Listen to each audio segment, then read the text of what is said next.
traveler and writer, and she is going to teach us how to manage our time. As a writer, I know that for me, managing time is my worst, weakest spot. And I want to learn how to get a handle on it so that I can enjoy the journey of writing instead of always feeling frazzled and not having enough time and stressed out and nervous and not doing my best work. So, Christy, why don't you tell us a bit about what you do and about your life story? No problem. And it is good to get organised with your time so that you're not frazzled, because I don't want frazzled writers. We want happy writers. I'm in the UK. I don't know how much of your audience will be in the UK over here, but it's quite winter and chilly at the moment, hence the scarf. I used to be in corporate world, like a lot of creatives. Was made redundant, let go, whatever the terminology is, a few times. And after, it was no fault of mine, which was frustrating when you're really good at your job and really good, sort of in a career, and then suddenly it's always shutting your department. So after it happened a couple of times, I thought I'm going to retrain. So I did part-time. In the UK, we've got access to something called Open University. And I never went to university because it was something the rich people did when I was at that age. So I did an Open University course in my own time and got a degree in literature. I'd always been a bookworm anyway. And I did that so that I knew I'd got something to back me up if I needed to retrain or go into a different career, because I was just realising that it was just going to be a constant hamster wheel of redundancy, and that's so demoralising. So I did my degree, got even more addicted to books than I was before, studied a lot of writing, realised that I enjoyed writing because part of that course was obviously writing a lot of papers and dissertations and studies of books.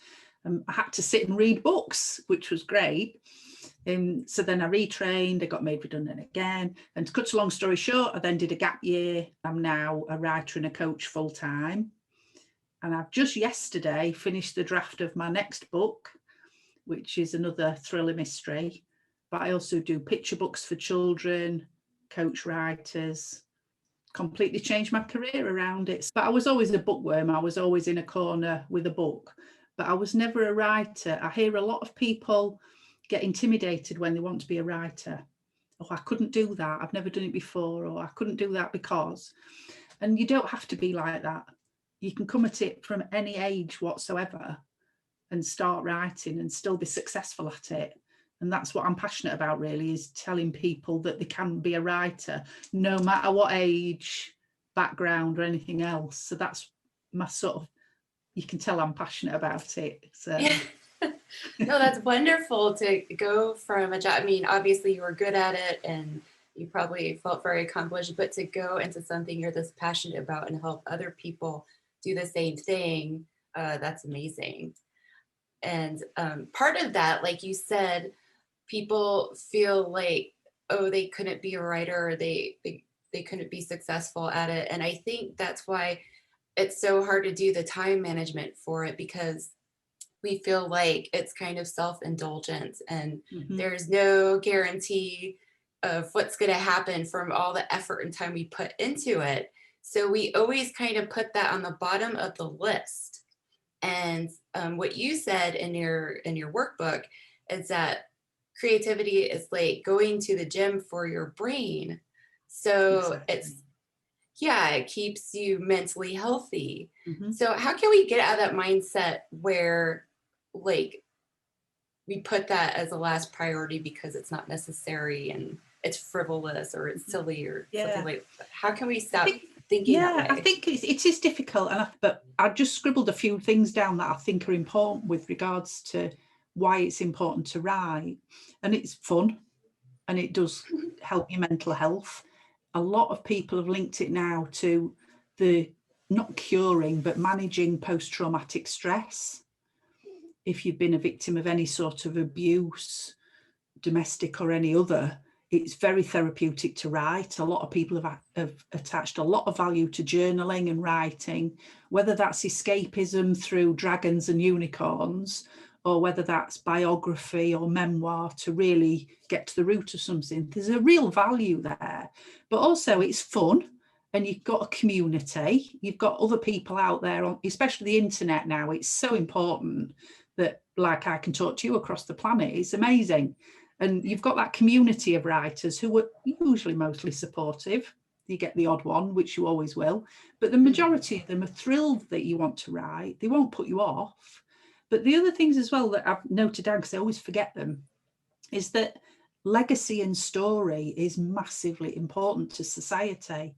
And I think the Black Lives Matter campaign globally recently has really highlighted that if we as individuals don't write our story and don't create our own legacy for our family, friends, the nation, the world, that will get lost, because it's so relevant. And the olden days of, you know, people sat around the campfire and passing stories down generations doesn't happen anymore. So I think that can justify it. If you're struggling to sort of, you shouldn't have to justify your time.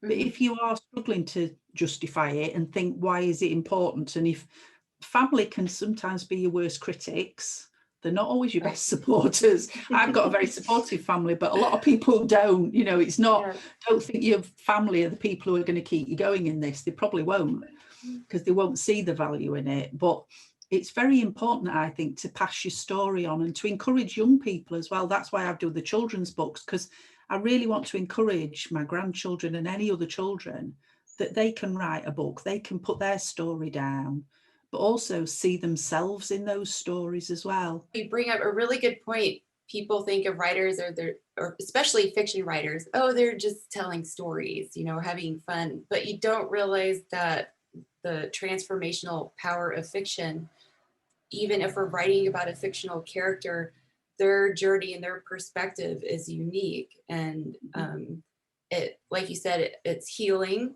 for the writer and the reader to read books like that. And it reaches out through time and space to say you're not alone, you know, or give you like inspiration or hope.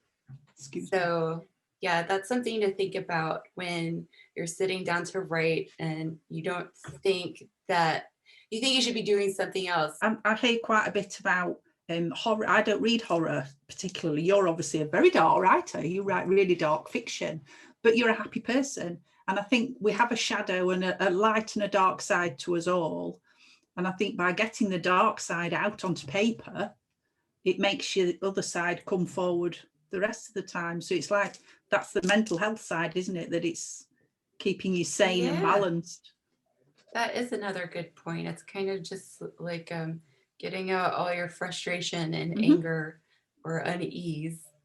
And because that's like, those are things that we don't feel we can talk about openly most of the time, the negative feelings. Yeah. Well, that's why a lot of writers enjoy killing characters in their books and whatnot. I know all the Google searches that how do I dispose of a body and how do I get rid of this? Yeah.